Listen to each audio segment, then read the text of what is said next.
Hello नमस्कार दोस्तों, आप सभी का अमरजीत स्टडी पॉइंट में स्वागत है।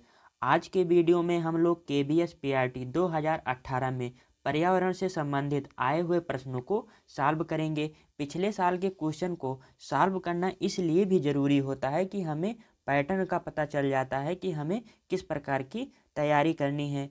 यदि आपने अभी तक चैनल को सब्सक्राइब न किया हो तो चैनल को सब्सक्राइब कर लीजिए और बेल आइकन भी प्रेस कर लीजिए, जिससे आने वाले वीडियो का नोटिफिकेशन आपको प्राप्त हो जाए। पहला क्वेश्चन है, निम्नलिखित में से दिए गए प्रतिशत में से कौन सा वायुमंडल में पाए जाने वाले नाइट्रोजन गैस के लिए सही है। ऑप्शन ए है जो 70% है, ऑप्शन बी है 72%, ऑप्शन सी है 78%, ऑप्शन डी है 82%। इस क्वेश्चन में पूछ रहा है कि वायुमंडल में नाइट्रोजन गैस जो है कितने परसेंट पाई जाती है। तो वायुमंडल में नाइट्रोजन गैस जो है वो 78% पाई जाती है। कितनी परसेंट? 78% पाई जाती है। और ऑक्सीजन जो है वो लगभग 21% पाई जाती है। कितने परसेंट? वायुमंडल में नाइट्रोजन गैस जो है 78% पाई जाती है और ऑक्सीजन जो है 21% पाई जाती है। तो इसका जो सही ऑप्शन होगा ऑप्शन सी 78%। लेकिन अगर ये ब्रह्मांड की बात करेगा कि ब्रह्मांड में सबसे ज़्यादा कौन सी गैस पाई जाती है, तो हाइड्रोजन गैस ब्रह्मांड में सबसे अधिक पाई जाती है।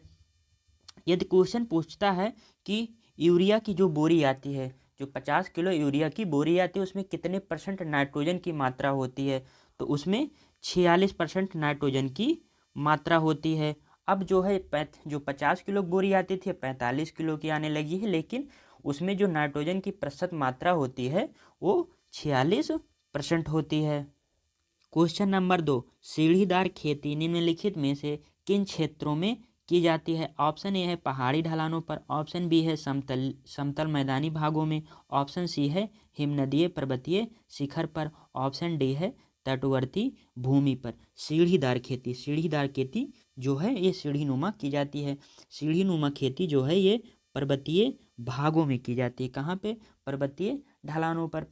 क्योंकि यहाँ पर्वतीय ढलानों पर जब वर्षा होती है तो यहाँ पे जो मिट्टी का अपर्दन हो जाता है, जो यहाँ जब बारिश होगी तो यहाँ पे जो मिट्टी है इसका क्या हो जाएगा, अपर्दन नीचे चली आएगी, तो जो फसल वगैरह बोई जाएगी उसका नुकसान पहुँचाएगा। तो इसीलिए जो पर्वतीय ढलानों पे सीढ़ी नुमा खेती की जाती है कि जब यहाँ पे वर्षा होगी तो ये पानी को यहीं पे इकट्ठा कर लिया जाएगा, फिर जब यहाँ पे वर्षा होगी तो पानी को यहाँ पे इकट्ठा कर लिया जाएगा। इससे जो सीढ़ी नुमा खेती करने से मिट्टी का अपर्दन रुक जाता है और फसलों को नुकसान होने से बचाया जा सकता है। इस क्वेश्चन का जो सही आंसर होगा ऑप्शन ए, पहाड़ी ढलानों पर सीढ़ीदार खेती जो है वो कहाँ पे की जाती है? पहाड़ी ढलानों पर। क्वेश्चन नंबर 3, भारत की जनगणना के अनुसार 2001 से 2011 के बीच निम्नलिखित प्रतिशत में से कौन दशकीय जनसंख्या वृद्धि दर को दर्शाती है। ऑप्शन ए है 16.64%, ऑप्शन बी है 17.64%, ऑप्शन सी है 18.25%, ऑप्शन डी है 19.34%। इस क्वेश्चन में पूछ रहा है कि 2001 से 2011 के बीच में जो है वो जनसंख्या वृद्धि कितनी हुई। क्योंकि हमारे यहाँ 10 साल पे क्या होती है, जनगणना होती है। तो 2001 में जनगणना हुई थी और 2011 में 10 साल बाद 2011 में जनगणना हुई थी। तो पूछ रहा है कि इन दोनों 2001 से 2011 के बीच में जो जनसंख्या वृद्धि हुई थी वो कितने परसेंट हुई थी। तो जो जनसंख्या वृद्धि हुई थी 17.64% वृद्धि हुई। 2001 से 2011 के बीच में जो जनसंख्या वृद्धि कितनी हुई थी? 17.64%। क्वेश्चन नंबर 4, उष्णकटिबंधीय निम्नलिखित में से किन अक्षांशों के बीच होता है। ऑप्शन ए है 23.5 डिग्री उत्तर और 23.5 डिग्री दक्षिण, ऑप्शन बी है 23.5 डिग्री उत्तर और 66.66 डिग्री उत्तर, ऑप्शन सी है 23.5 डिग्री दक्षिण और 66.66 डिग्री दक्षिण, ऑप्शन डी है 66.66 डिग्री उत्तर और 66.66 डिग्री दक्षिण। आइए समझते हैं उष्णकटिबंधीय क्षेत्र। ये पृथ्वी है। क्या है? क्या है? पृथ्वी है। पृथ्वी पर जो जीरो लाइन, जो 0 डिग्री पे जो लाइन होती है उसको हम क्या बोलते हैं? विषुवत रेखा बोलते हैं या भूमध्य रेखा। और भूमध्य रेखा या विषुवत रेखा के ऊपर 23.5 डिग्री पे जो रेखा खींची जाती है, कितने पे? 23.5 डिग्री पे, उसको हम लोग क्या बोलते हैं? कर्क रेखा बोलते हैं। विषुवत रेखा के नीचे जो लाइन खींची जाती है 23.5 डिग्री पे, कितने पे? 23.5 डिग्री पे, उसको क्या बोलते हैं? मकर रेखा बोलते हैं। तो 23.5 डिग्री उत्तर और 23.5 डिग्री दक्षिण के बीच का जो क्षेत्र होता है, इन दोनों के बीच का जो क्षेत्र होता है वो उष्णकटिबंधीय क्षेत्र होता है। तो इस हिसाब से जो हमारा सही ऑप्शन होगा ऑप्शन ए, 23.5 डिग्री उत्तर से 23.5 डिग्री दक्षिण होगा। क्वेश्चन नंबर 5, भारत की जनगणना 2011 के अनुसार भारत की नगरीय जनसंख्या के लिए निम्नलिखित प्रतिशतों में से कौन सा सही है? ऑप्शन ए है 25.58%, ऑप्शन बी है 28.10%, ऑप्शन सी है 30.20%, ऑप्शन डी है 31.16%। इस क्वेश्चन में पूछ रहा है कि 2011 की जनगणना के अनुसार नगरीय जनसंख्या कितनी थी। तो भारत जो है एक कृषि प्रधान देश है। क्या है? कृषि प्रधान देश है। यहाँ पे सबसे ज़्यादा जो है जनसंख्या वो ग्रामीण जनसंख्या है या गांव में रहती है। तो नगरीय जनसंख्या जो है 2011 के अनुसार 31.1% लोग शहर में रहते हैं और बच्चे लोग कहाँ पे रहते हैं? गांव में रहते हैं। तो इसका जो सही ऑप्शन होगा ऑप्शन डी, 31.1%। क्वेश्चन नंबर 6, निम्नलिखित में से कौन सा कथन सही है? ऑप्शन ए है राजतंत्र में राजा के पास शासन करने के लिए पूर्ण शक्ति है। राजतंत्र में राजा के पास शासन करने के लिए पूर्ण शक्ति है। एस सही है, राजतंत्र में राजा शासन करता है। आइए अब और विकल्प देख लेते हैं। इसमें सही पूछा गया है तो इसका जो सही ऑप्शन होगा ऑप्शन ए सही होगा। बी में कह रहा है राजतंत्र में राजा के निर्णय पर प्रजा प्रश्न कर सकती है। राजतंत्र में यदि राजा ने कोई निर्णय ले लिया है तो उस पर प्रजा जो है वो प्रश्न नहीं कर सकती है। तो बी नंबर जो है गलत हो जाएगा। लोकतंत्र में राजा के पास शासन करने के लिए शक्ति है। नहीं, लोकतंत्र में जो है जनता जो है वो प्रतिनिधियों को चुन के भेजती है, वो जो है शासन करते हैं। तो लोकतंत्र में राजा के पास शासन करने की शक्ति नहीं होती है।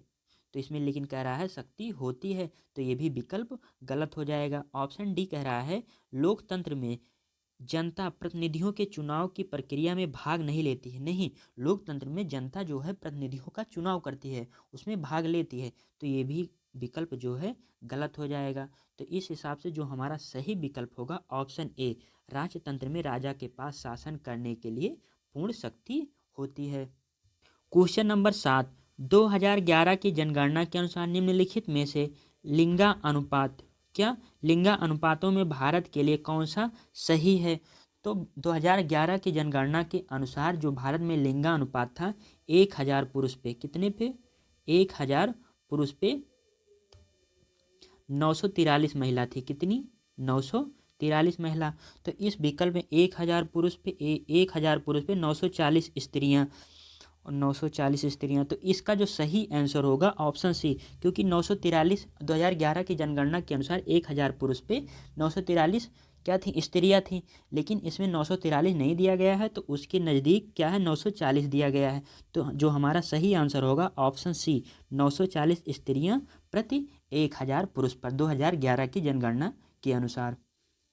क्वेश्चन नंबर 8, ग्राम सभा में सचिव की नियुक्ति या चुनाव किसके द्वारा होता है? ग्राम सभा में सचिव जो होते हैं उनकी नियुक्ति कौन करता है? सचिव का मतलब जो बीडीओ होते हैं, जो ग्राम सभा में बीडीओ होते हैं जी, या जिन्हें हम लोग सेक्रेटरी बोलते हैं।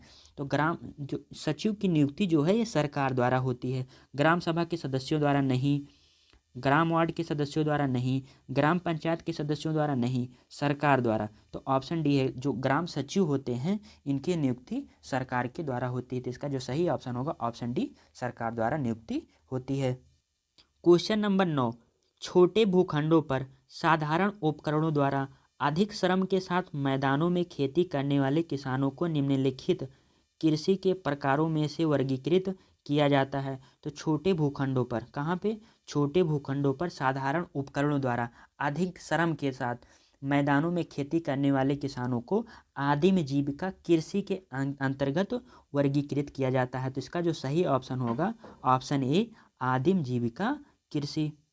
क्वेश्चन नंबर 10, 2011 जनगणना के अनुसार भारत की जनसंख्या घनत्व को दर्शाता है। तो जनसंख्या घनत्व का मतलब होता है प्रति वर्ग किलोमीटर में कितनी जनसंख्या निवास करती है। तो 2011 की जनगणना के अनुसार भारत में 382 व्यक्ति प्रति वर्ग किलोमीटर में निवास करते थे। यदि राज्य की बात की जाएगी तो सबसे ज़्यादा जनसंख्या घनत्व जो है बिहार की है, वहाँ पे 1106 व्यक्ति प्रति वर्ग किलोमीटर में रहते हैं। भारत के संदर्भ में देखा जाएगा तो 382 व्यक्ति प्रति वर्ग किलोमीटर। और यदि राज्य की बात की जाएगी सबसे ज़्यादा जनसंख्या घनत्व तो कहाँ की है, बिहार की, यहाँ पे 1106 व्यक्ति प्रति वर्ग किलोमीटर में रहते हैं। तो इसका जो सही ऑप्शन होगा ऑप्शन सी 382 व्यक्ति प्रति वर्ग किलोमीटर। क्वेश्चन नंबर 11, सार्वजनिक स्वास्थ्य सेवा तंत्र निम्नलिखित में से कौन सी एजेंसी चलाती है। तो सार्वजनिक स्वास्थ्य सेवा तंत्र जो है इसको सार्वजनिक एजेंसी चलाती है। कौन सी, सार्वजनिक। तो इसका जो सही ऑप्शन होगा ऑप्शन बी सार्वजनिक एजेंसी। क्वेश्चन नंबर 12, देश में 9वीं पंचवर्षीय योजना निम्नलिखित में से किस वर्ष में आरंभ की गई। 9वीं पंचवर्षीय योजना जो है 1997 में, कब, 1997 में स्टार्ट की गई। कब तक, 2002 तक। तो इसमें क्या पूछ रहा है, किस वर्ष प्रारंभ हुई थी, तो 1997। तो हमें यहाँ पंचवर्षीय योजना से क्वेश्चन पूछा गया तो सभी पंचवर्षीय योजना याद रखना है। पहली पंचवर्षीय योजना थी जो 1951 से 1956 हेराल्ड डोमर मॉडल पर आधारित थी। इसमें क्या रखा गया था, पहली पंचवर्षीय योजना या हेराल्ड डोमर मॉडल एक कृषि पर आधारित था। तो इसी प्रकार हमें सभी पंचवर्षीय योजनाओं को ध्यान रखना है क्योंकि यहाँ से भी क्वेश्चन पूछा जा सकता है। क्वेश्चन नंबर 13, निम्नलिखित प्रश्नों में से हार्ट और ग्रेबन किसके द्वारा बनाए जाते हैं। ऑप्शन ए है वलन द्वारा, ऑप्शन बी है भ्रंशन द्वारा, ऑप्शन सी है ज्वालामुखी क्रिया द्वारा, ऑप्शन डी है हिमानीकरण द्वारा। तो जब पृथ्वी में क्या होता है, भ्रंशन हो जाता है। जब पृथ्वी में दरार पड़ जाएगी या भ्रंशन हो जाएगा, दरार या भ्रंशन एक ही बात है। तो दरार या भ्रंशन क्यों पड़ता है, महाद्वीपीय महाद्वीपीय विस्थापन के कारण, महासागरीय महासागरीय विस्थापन के कारण और महासागरीय महाद्वीपीय विस्थापन के कारण भ्रंशन, पृथ्वी में जो है दरार या भ्रंशन पड़ जाता है। तो जब दरार पड़ेगी पृथ्वी में तो इसका एक भाग जो है, पृथ्वी मान लीजिए ये है, क्या है, पृथ्वी है, तो दरार की वजह से या भ्रंशन के कारण एक भाग जो होता है ऊपर उठ जाता है। लेकिन जो स्थिर भाग है, क्या, इधर दोनों साइड में क्या है, स्थिर भाग है। तो जो ये उत्थान हुआ है, जिस भाग का, मध्य भाग का उत्थान हुआ हो गया है, तो इसको हम क्या बोलते हैं, जो ये आकृति का निर्माण होगा इससे, उसको हम हार्ट बोलते हैं। जो आकृति का निर्माण हुआ है उसको हम क्या कहेंगे, हार्ट बोलेंगे।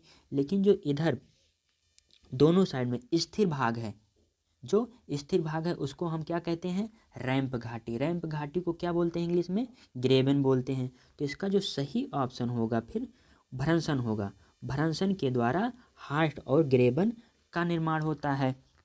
क्वेश्चन नंबर 14, निम्नलिखित में से भारत का मानक देशांतर के रूप में जाना जाता है। ऑप्शन ए है 80 डिग्री पूर्व, ऑप्शन बी है 82.5 डिग्री पूर्व, ऑप्शन सी है 88 डिग्री पूर्व और ऑप्शन डी है 87 डिग्री पूर्व।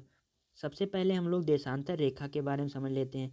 देशांतर रेखा जो ऊपर से नीचे की ओर या उत्तर से दक्षिण की ओर खींची जाने वाली रेखा को क्या कहते हैं, देशांतर रेखा कहते हैं। 0 डिग्री देशांतर रेखा को, 0 डिग्री जो देशांतर रेखा होती है पृथ्वी के मध्य में होती है, और 0 डिग्री देशांतर रेखा को प्रधान यमोत्तर भी कहा जाता है।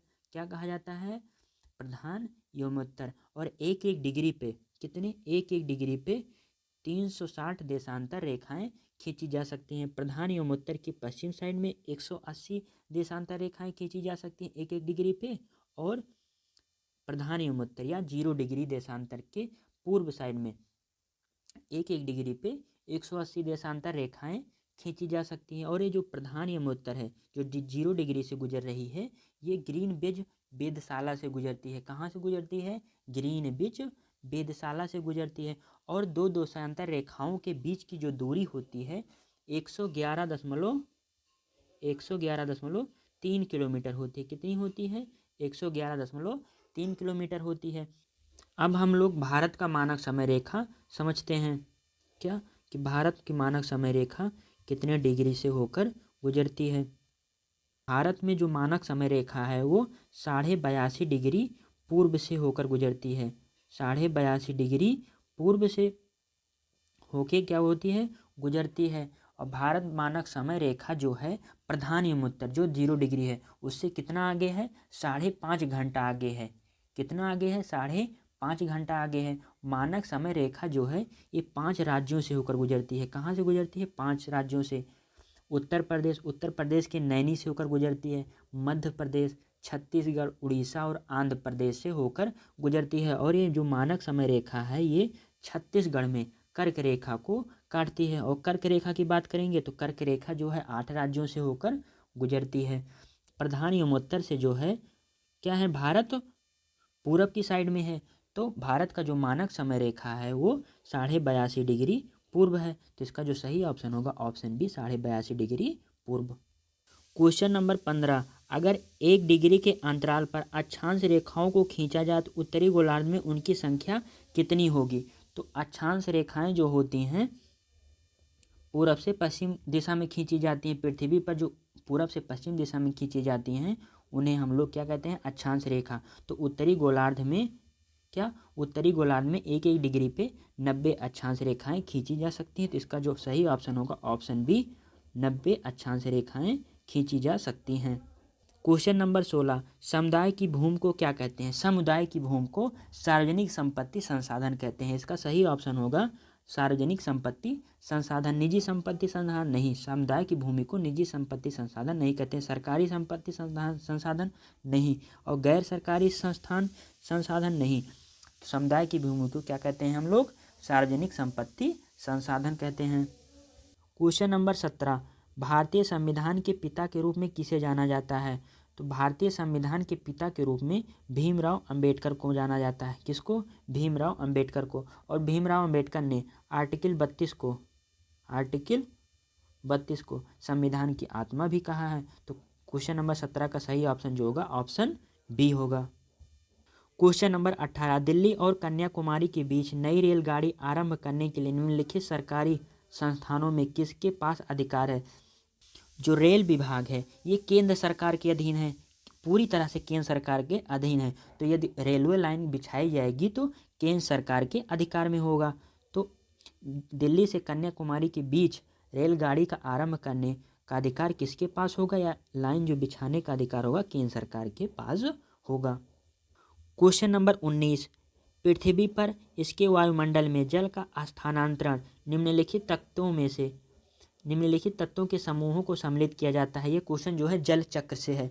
तो जल चक्र में पहले क्या होता है, वाष्पीकरण होता है, फिर क्या होता है, संघनन होता है, संघनन के बाद फिर वर्षण होता है, फिर जल प्रवाह होता है। तो इसका जो सही ऑप्शन होगा वाष्पीकरण, संघनन, वर्षण और जल प्रवाह। क्वेश्चन नंबर 20 डिग्री पूर्वी देशांतर पर स्थानीय समय सुबह के 10 बजे हैं और तब 80 डिग्री पूर्व देशांतर पर स्थानीय समय क्या होगा। क्या कह रहा है, 20 डिग्री पर कितने पे, 20 डिग्री पे कितना बज रहा है, 10 बज रहे हैं। और क्या पूछ रहा है, 80 डिग्री पे, 80 डिग्री पे समय कितना होगा। तो इन दोनों के बीच में जो है 60 डिग्री का अंतर है। कितने डिग्री का अंतर है, 60 डिग्री का अंतर है। और 15 डिग्री बराबर 1 घंटा होता है।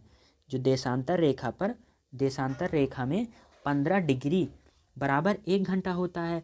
तो 60 डिग्री में 4 घंटा होगा। तो 20 डिग्री और 80 डिग्री के मध्य में 4 घंटे का अंतर है। कितने घंटे का अंतर है, 4 घंटे का। तो 20 डिग्री पे 10 बज रहे हैं तो 10 में 4 जोड़ देंगे, कितना हो जाएगा, 2 PM। कितना, 2 PM। तो इसका जो सही ऑप्शन होगा ऑप्शन सी, 2 PM।